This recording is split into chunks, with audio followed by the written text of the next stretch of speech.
Bueno, vamos a hablar sobre nuestro proyecto. Nuestro proyecto es el poliuretano termoplástico. Mi grupo está conformado por Adat Ruiz, Cristian Kitian y quien les habla, Geraldine Alarcón. Bueno, el objetivo general es reconocer cuáles son las principales materias primas que hacen a un poliuretano termoplástico, variar sus propiedades físico-químicas partiendo del ámbito industrial.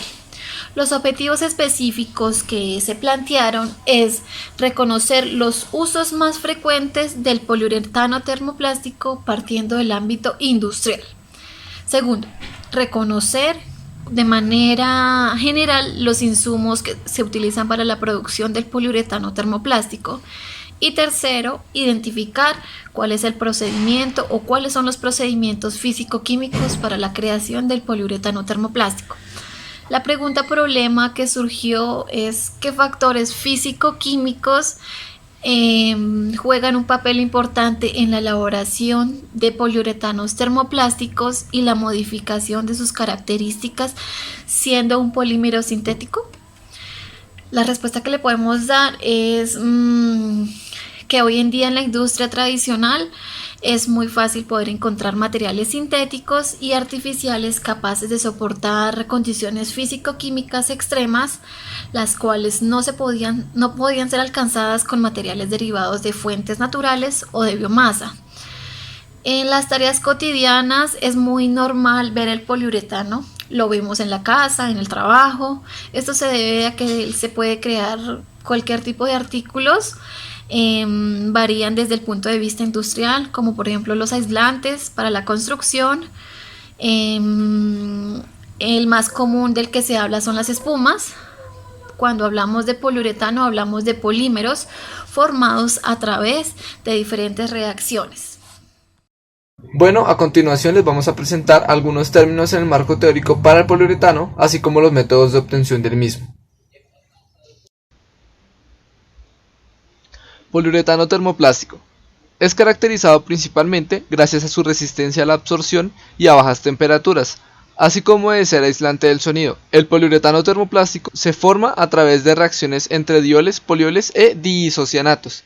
Estos últimos, a su vez, son polímeros. Los polímeros termoplásticos, como el poliuretano, tienen ciertas características o propiedades que les permiten estar en diferentes procesos industriales, como lo es la resistencia al desgaste, a la abrasión, su recuperación elástica y su buena flexibilidad a temperaturas normales y bajas, siendo estas últimas las que varían según su composición. Sus aplicaciones pueden variar según las propiedades vistas. Algunas de ellas pueden ser 1. El recubrimiento de cables. Esto gracias a su alta resistencia a la electricidad. 2. Funda para móviles por su flexibilidad y dureza. O las mangueras por su capacidad elástica y flexible. Más adelante se hablará en términos de transformación. Bien, continuando con la explicación de nuestro proyecto, a continuación daremos a conocer las pautas necesarias para la fabricación de nuestro poliuretano termoplástico, abarcando desde el pretratamiento de nuestros reactivos, condiciones necesarias para el desarrollo de la reacción de polimerización y su respectivo mecanismo, partiendo o iniciando desde la formación del macroglicol. Pretratamiento de nuestro reactor y reactivos. Es importante hacer un pretratamiento de estos dos para la prevención de impurezas que se puedan formar en la reacción de polimerización. Esta generación de impurezas está relacionada con la reacción entre nuestro isocianato y el agua presente en nuestro sistema. Si no se hace, estos dos interactúan formando ácido carbámico, que posteriormente se irá descomponiendo por efectos de la temperatura y de la reacción en dióxido de carbono y grupos amino, que además estos grupos aminos pueden reaccionar con otros grupos isocianatos formando urea, la cual nos afecta en la composición estructural de nuestro poliuretano. ¿Cómo se hace este pretratamiento? Pues inicialmente se hace la adición de una atmósfera de nitrógeno a nuestro reactor para acondicionar nuestro sistema, y los reactivos se someten a una interacción entre azeolitas, las cuales son compuestos capaces de absorber la humedad en nuestro ambiente.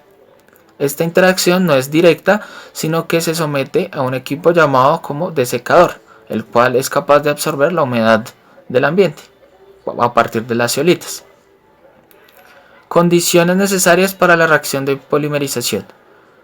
Una de ellas ya la dijimos anteriormente y era el acondicionamiento de la atmósfera con nitrógeno, y la otra son las temperaturas de reacciones, las cuales oscilan en 70 grados Celsius con 200 revoluciones por minuto. Es importante tener y cumplir estas tres normas o condiciones para el desarrollo de nuestro poliuretano termoplástico. De no ser así, se pueden generar, como le dije anteriormente, impurezas o la no velocidad de reacción que requeremos por medio de la temperatura. Reacción o mecanismo de reacción de nuestro poliuretano termoplástico. En primera instancia es necesario formar nuestro macrolicor a partir de un grupo de un alcohol y un ácido carboxílico. Esta reacción se conoce como esterificación, formando nuestro poliéster o poliéter. Pueden existir poliuretanos a partir de alguno de los dos. Una vez teniendo ese compuesto, interactúa con nuestro isocianato, formando así nuestro prepolímero. ¿Por qué se conoce como prepolímero?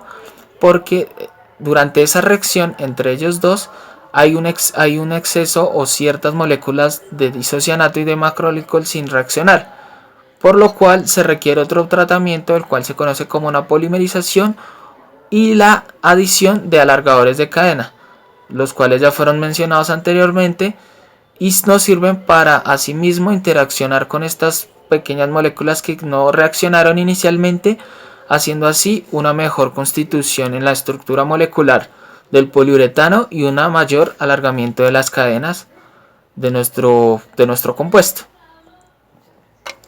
A continuación hablaremos sobre cómo nuestras materias primas influyen en las propiedades físico-químicas de nuestro poliuretano. Bien, continuando con la explicación de nuestro proyecto, a continuación daremos a conocer cuáles son las principales materias primas para la elaboración de un poliuretano termoplástico, su respectiva reacción y cómo estas sustancias pueden afectar tanto el rendimiento como las propiedades físico-químicas del mismo. Materias primas necesarias para la elaboración de un poliuretano termoplástico. En esencia se requieren de tres principales materias primas: un isocianato, un macroglicol y un alargador de cadena. El isocianato es una sustancia derivada del petróleo formada por un grupo amino y un grupo fosgeno. Esta reacción se conoce como fosgenación. En segundo lugar, como lo dije anteriormente, se requiere de un macroglicol, el cual es formado por una polimerización de grupos alcoholes. Y en tercera instancia están los alargadores de cadena o catalizadores, los cuales son sustancias de menores pesos moleculares y menores constituciones en cuanto a su cadena molecular, para dar así una mayor longitud a la cadena del poliuretano, haciendo así parte fundamental del proceso de polimerización y fabricación de un poliuretano termoplástico. A continuación daremos a conocer de forma más detallada la reacción y las condiciones necesarias para desarrollar dicho mecanismo. ¿Cómo nuestras materias primas pueden afectar las propiedades físico-químicas de nuestro poliuretano termoplástico?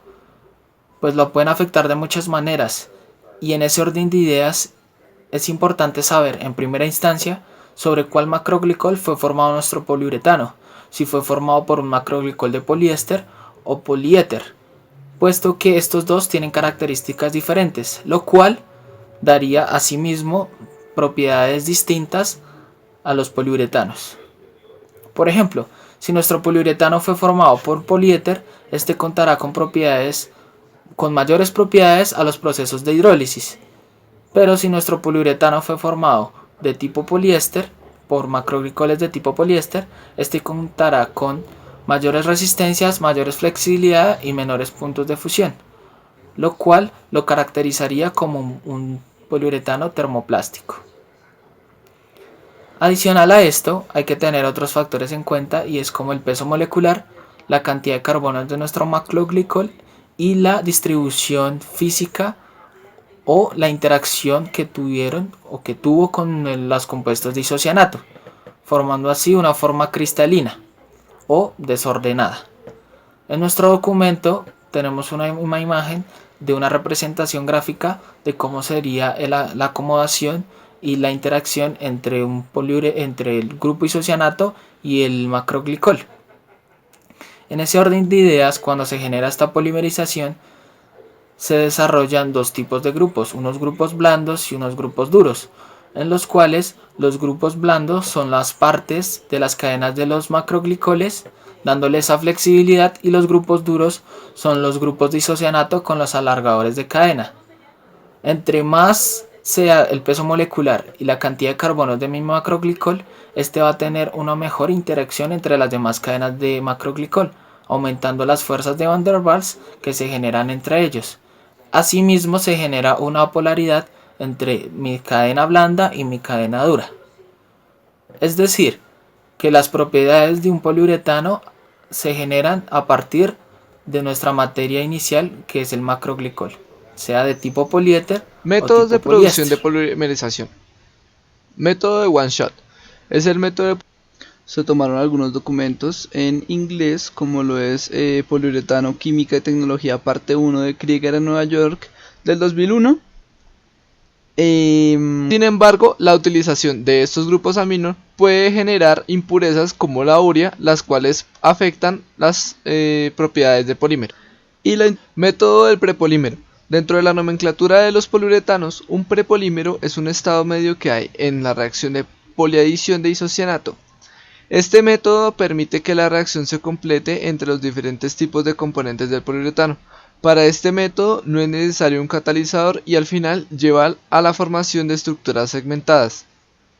En este proceso, el isocianato reacciona con el macroglicol, sea total o parcialmente, y esto forma el prepolímero, que luego reacciona con el extendedor de cadena en un reactor. Estas reacciones se hacen a temperatura aproximada de 65 grados centígrados, y es necesario cierto control de la misma para obtener cadenas lineales. En este método la reacción de polimerización se hace de manera muy controlada. A continuación, daremos a conocer las conclusiones de nuestro proyecto.